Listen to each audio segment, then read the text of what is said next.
हर हर महादेव देव, हर हर महादेव देव महादेव।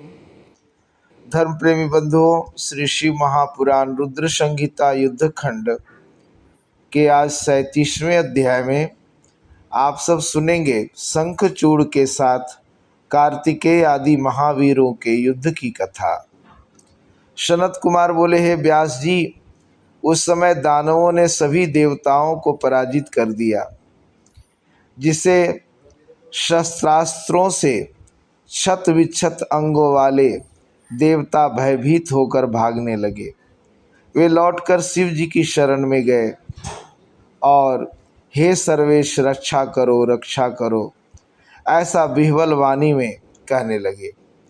तब उन देवताओं की इस प्रकार की पराजय देखकर तथा उनका भययुक्त वचन सुनकर शिव जी ने महान क्रोध किया।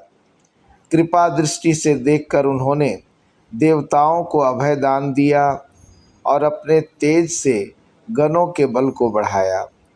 तब शिवपुत्र महावीर कार्तिकेय शिव जी की आज्ञा लेकर रण क्षेत्र में दानवों के साथ निर्भय होकर युद्ध करने लगे। तारकासुर का वध करने वाले कार्तिकेय ने क्रोध करके वीर ध्वनि करते हुए उनकी 100 अक्षोहिणी सेना को युद्ध में मार डाला।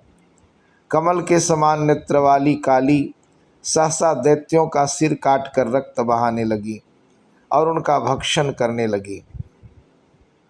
वे देवताओं के रुधिर का चारों ओर से पान करने लगी और देवताओं तथा दानवों के लिए भयंकर विविध प्रकार के युद्ध करने लगी। उन्होंने रण में लीला पूर्वक 100 लाख हाथी और 100 लाख दानवों को एक हाथ से उठाकर मुख में डाल लिया। हजारों कबंध युद्ध भूमि में नृत्य करने लगे। उस समय महान कोलाहल होने लगा, जो कायरों के लिए भयप्रद था। इसके बाद स्कंद कुपित हो पुनः वानों की वर्षा करने लगे और उन्होंने क्षण भर में करोड़ों असुर सेनापतियों को मारकर गिरा दिया। जो शेष दानव मरने से बच गए, वे सब स्कंद के वानों से क्षत विक्षत तथा भयभीत होकर भागने लगे। तब वृषपर्वा, विप्रचित्ति, दंड, विकम्पन, ये सब बारी बारी से स्कंद के साथ युद्ध करने लगे। महामारी भी युद्ध करने लगी और युद्ध से नहीं हटी। उधर स्कंद की शक्ति से पीड़ित हुए असुरगण क्षत विक्षत होने लगे। हे मुने, उस समय स्कंद एवं महामारी की विजय हुई।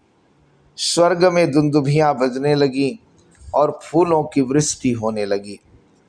तब कार्तिकेय के महाभयानक अद्भुत दानवों का क्षय करने वाले एवं कृपांत सदृश और महामारी के द्वारा किए गए क्षयकारी उपद्रव को देखकर वह शंखचूड़ अत्यंत कुपित हुआ और स्वयं सहसा युद्ध के लिए तैयार हुआ।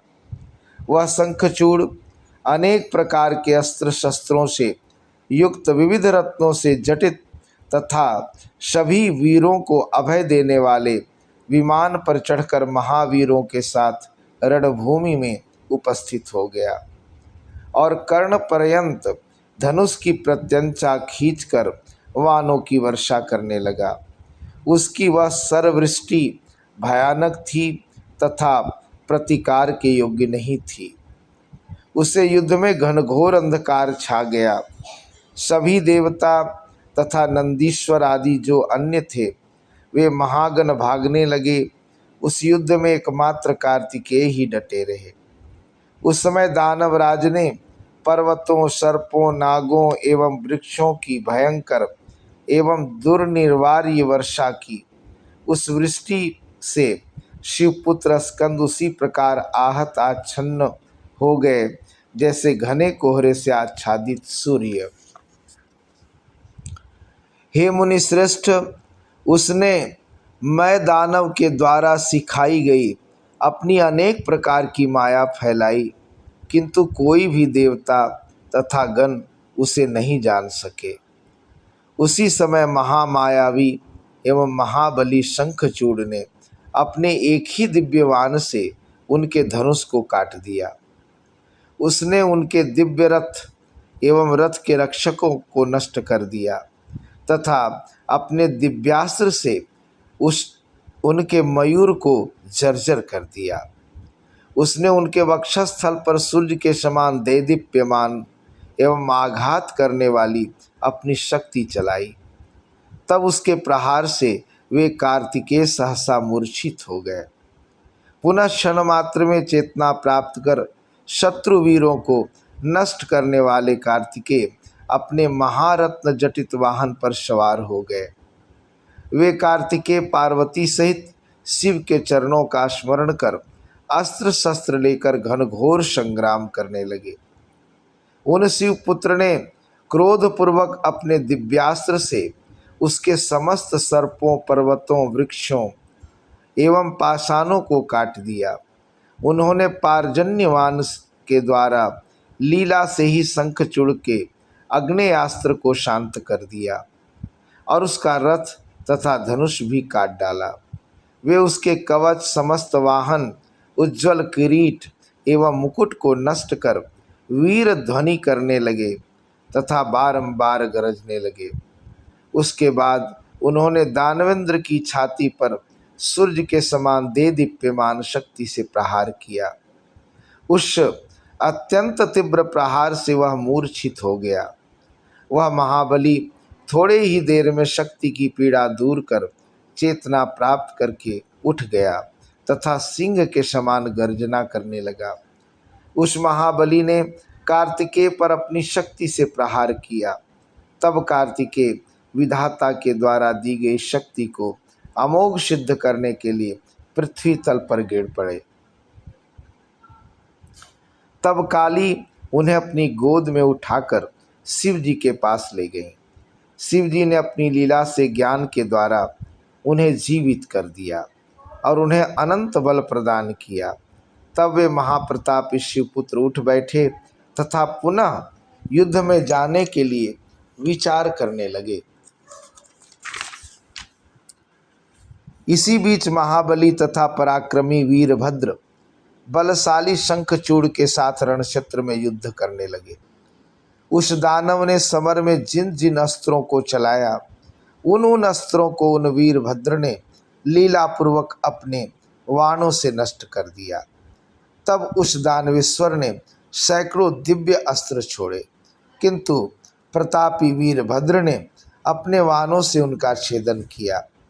तब प्रतापी शंखचूड़ अत्यंत कुपित हुआ। उसने अपनी शक्ति के द्वारा उनकी छाती पर प्रहार किया, जिससे वे कांप उठे और पृथ्वी पर गिर पड़े। इसके बाद गणों में प्रमुख गणेश्वर वीरभद्र क्षण मात्र में चेतना प्राप्त कर उठ बैठे और उन्होंने पुनः अपना धनुष ले लिया। इसी बीच काली कार्तिकेय की इच्छा से दानवों का भक्षण करने तथा अपने गणों की रक्षा करने हेतु युद्ध भूमि में गई और वे नंदीश्वर आदि वीरगण, सभी देवता, गंधर्व, यक्ष, राक्षस तथा नाग उनके पीछे पीछे चलने लगे। बाजे बजने लगे। सैकड़ों वीर मधुभांड लिए हुए थे। दोनों पक्ष के वीर युद्ध के लिए उद्यत थे।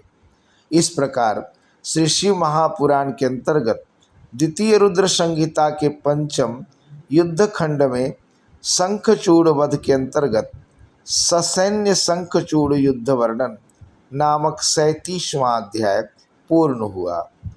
हर हर महादेव देव। तो ये था 37वां अध्याय और कल 38वें अध्याय में आप सब सुनेंगे श्री काली का शंखचूड़ के साथ महान युद्ध। आकाशवाणी सुनकर काली का शिव के पास आकर युद्ध का वृत्तांत बताने की कथा। आज के लिए इतना ही। धन्यवाद।